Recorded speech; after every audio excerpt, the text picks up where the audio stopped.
What if I told you that one of Hollywood's biggest stars allegedly orchestrated a smear campaign so perfectly that even the New York Times got caught in the crossfire? Well, 6 months ago, a Reddit post predicted everything that's happening right now with Blake Lively, and trust me, this goes deeper than anyone imagined.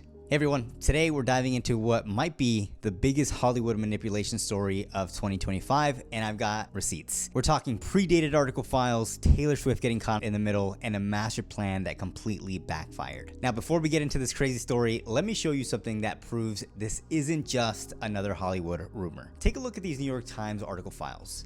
Notice anything strange? Yeah, they were created before Blake Lively even filed her complaint, but we'll get to that bombshell in a minute. This story has 4 major parts that you need to understand. Number 1, the Reddit post that predicted everything. Number 2, the power play that changed everything. Number 3, how Taylor Swift got dragged into this mess. And number 4, the smoking gun that exposed it all. By the end of this video, you'll never look at Hollywood drama the same way again. But first, we need to go back to where this all started, a movie called It Ends With Us, and a Reddit post that nobody took seriously until now. 6 months ago, someone posted on Reddit claiming they knew someone working on It Ends With Us, and at the time, it seemed like just another random Reddit post.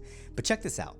They laid out exactly what was about to happen in the next few months, and when I say exactly, I mean conspiracy level type exact. So everything down to the smallest detail. Let's break down what this insider revealed. They revealed that Blake felt uncomfortable with Justin Baldoni on set, that there was drama over the movie's editing, that Justin hired his own editing team, Blake wanted her own version, Sony initially said no, and then here's where it gets wild. According to this Reddit post, Blake threatened to go to the New York Times with harassment, like harassment allegations, if Sony didn't let her take control. And guess what? Sony gave in. But here's the thing. This wasn't just about creative control. The post claimed that this was all part of a bigger strategy. The end game?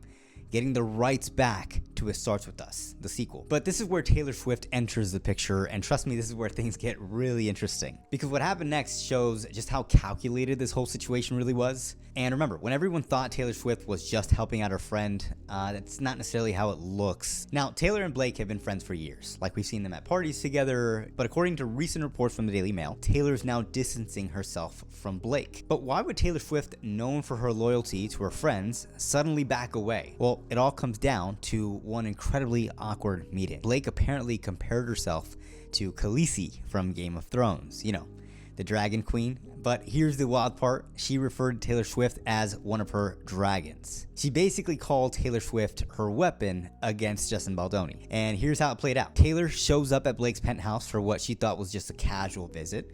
She walks into an ongoing meeting about the movie.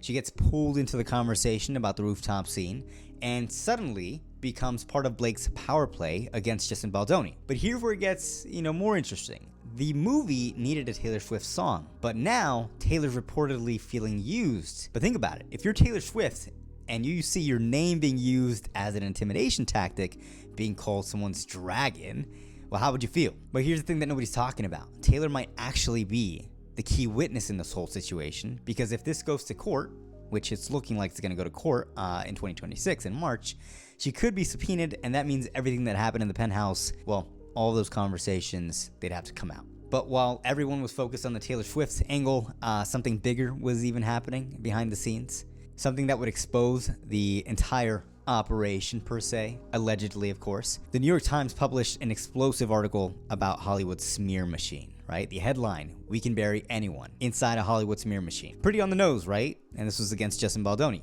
But here's where Candace Owens comes in and exposes something that nobody was supposed to find out. You see, every digital file has metadata, basically a digital fingerprint that shows when it was created.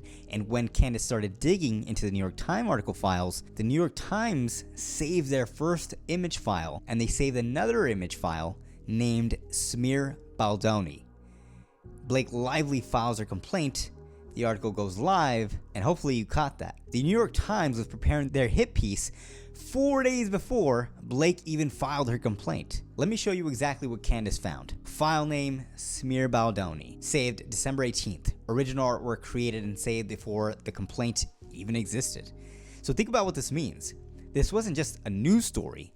This looks like a coordinated, planned, orchestrated attack. We're talking about a major newspaper, a Hollywood star, a perfectly timed complaint and pre-planned materials to push a specific narrative. But here's the part that's gonna blow your mind. Remember that Reddit post from 6 months ago? Well, it mentioned Blake threatening to go to the New York Times initially. And now we know that she didn't just go to them.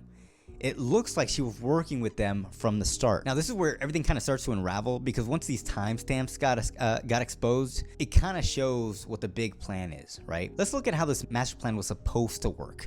So it was supposed to create controversy around the movie, position Blake as a victim, force Sony's hand, get Colleen Hoover back the rights, secure the sequel for the movie for Blake and Ryan Reynolds. But instead, here's what actually happened. Public interest in It Starts With Us has plummeted. Industry insiders are questioning Blake's tactics. Taylor Swift is reportedly distancing herself.